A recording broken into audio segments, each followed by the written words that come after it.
গর্ভাবস্থা এবং হার্টের অসুখ এই দুই জটিল চ্যালেঞ্জকে জয় করে নজির গড়ল কলকাতার মণিপাল হসপিটালের চিকিৎসক। রোগী ছিলেন যমজ সন্তান সম্ভাবনা। তার শরীরে করা হলো বেলুন মাইট্রাল ভালভোপ্লাস্টি। এই জটিল চিকিৎসা গর্ভাবস্থায় কিভাবে সফল করলেন চিকিৎসক, কিভাবে সুস্থ সন্তানের জন্ম দিলেন মা, চলুন জেনে নিই।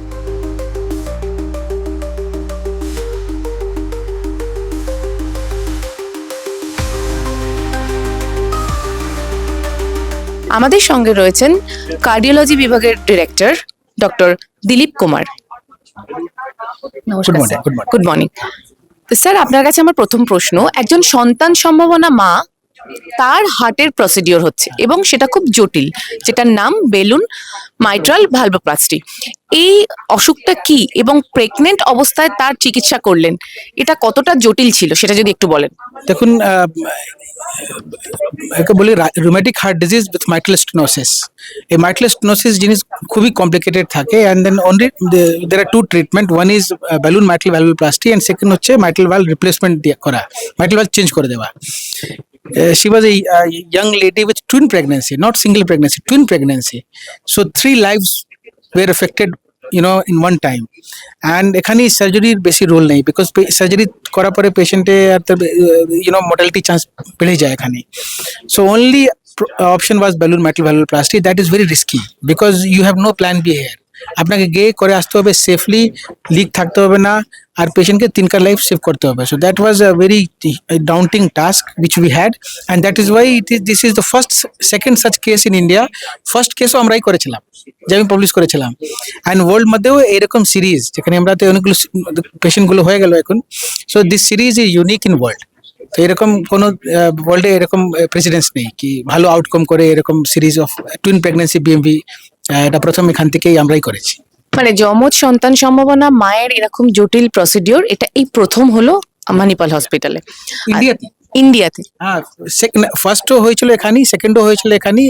This is India's first, India second, country's first and country second procedure. এখানে কোনো প্রেসিডেন্স নেই ইন্ডিয়াতে হওয়ার। আচ্ছা, বলতে কি টুইন প্রেগনেন্সি। আচ্ছা, এটাই কি প্রথম? এটা সেকেন্ড, এটা আগে আমি করেছি। আচ্ছা, সেকেন্ড ওটাও পাবলিশড। সো এই সিরিজ বনে গেল না, 1 2 3 এরকম, জাস্ট 1 and 2 পেশেন্ট হয়ে গেল। এই this series is also first in India, and both the cases were done by me only. So rheumatic heart disease, mitral stenosis, pregnant lady with twin pregnancy, all BMVs done by me only. ওকে। আচ্ছা, pregnant অবস্থায় হার্টের এই সমস্যাটা এটা কতটা common এবং কাদের ক্ষেত্রে হওয়ার ঝুঁকি থাকে? এটা বেসিক্যালি লো সোশিওইকোনমিক কন্ডিশনের লোকজন থাকে, ওখানে রুমেটিক হার্ট ডিজিজ বেশি হয়। And also undetected rheumatic heart disease, mitral stenosis, যেখানে পেশেন্ট বুঝতেই পারলো না, তারপরে বিয়ে হয়ে গেল, কনসিভ করে গেল, যখন প্রেগনেন্সিতে হার্টের স্ট্রেস বাড়লো তখন শ্বাসকষ্ট হলো। এটা খুবই রেয়ার। কিন্তু এইসব লো যেখানে বেশি কনজেস্টেড এরিয়াতে লোকজন থাকে, বেশি করে বলে কি হাইজিন প্রবলেম আছে, ওখানেই বেশি রুমেটিক হার্ট ডিজিজ হয়। এই পেশেন্টের ক্ষেত্রে কি সিমটম ছিল এবং প্রেগন্যান্সির কত মাস বয়সে এটা দেখা দেয়? 26 উইকস প্রেগনেন্সি ছিল যখন পেশেন্ট ডক্টর সুমিত শঙ্করের কাছে গেছিলেন। Patient almost she was about to die in 2-3 hours. Gasping স্টেটে গেছিল। কি হচ্ছিল? শ্বাসকষ্ট হচ্ছিল, পেশেন্ট ব্লু হয়ে গেছিল। আচ্ছা। And then he revived the patient. He gave intravenous lasix injection, heart failure treatment করলে একটু পেশেন্ট স্টেবল হয়ে এখানে পাঠিয়েছিল পেশেন্ট। তো পেশেন্ট তখন কত মাসের প্রেগন্যান্সিতে ছিল? 26 উইকস। আচ্ছা, পেশেন্ট দেখুন পরশুদিন ডেলিভারি করেছে। আচ্ছা, সেই ডেলিভারিটা কি একদম 9 মাসের ডেলিভারি? না, 9 মাস। After my procedure 11-12 days she delivered. It was a risky delivery, and ওখানে ভাগলপুরই হয়েছে। দুটাই বাচ্চা বলে কিন্তু ভালো আছে শুনেছি। আচ্ছা, তো পেশেন্টটা ভাগলপুর থেকে আপনার কাছে এসেছিল। আচ্ছা, তো পেশেন্ট বাচ্চাও ভালো আছে আর পেশেন্টের মাও ভালো আছে। আচ্ছা, আর মায়ের যে এরকম হার্টের সমস্যা হলো সেটার প্রভাব বাচ্চাদের শরীরে কি আসতে পারে? না, এটা কনজেনাইটাল হয় না। এটা basically infective pathology, rheumatic heart disease. যদি বাচ্চা এখন ঠিকই থাকবে, এখন বাচ্চা ঠিক থাকবে, বাচ্চাদের এরকম সেম হার্ট প্রবলেম হবে না। মায়ের এই হার্টের প্রবলেমটা কি হয়েছিল এবং যে প্রসিডিওরটা করলেন সেটা কিভাবে করলেন যদি একটু বলেন। তোমার তো এই যে ইনফেকশন হয় রুমেটিক হার্ট ডিজিজ, ওখানে হার্ট ভ্যালভ লিক করে অথবা ব্লকেজ হয়ে যায়। তো ওনার মাইট্রাল ভ্যালভ ব্লক হয়ে গেছিল, স্টেনোসিস বলি ওটা আমরা বেলুন মাধ্যমে গিয়ে বেলুন ভালভোপ্লাস্টি করে মাইট্রাল ভ্যালভ যে এরিয়া ছিল 0.7 ওকে আমরা বাড়িয়ে 1.45 করে দিয়েছিলাম। তো যে ওপেনিং খুলে গেছিল তো পেশেন্ট ঠিক হয়েছিল। আচ্ছা, এটা কেন হয়? প্রেগনেন্সিতে হওয়ার চান্স বেশি? প্রেগনেন্সি তো হয় না, নর্মাল লোকে হয়, আচ্ছা, নর্মাল লোক তো প্রেগনেন্ট হয়।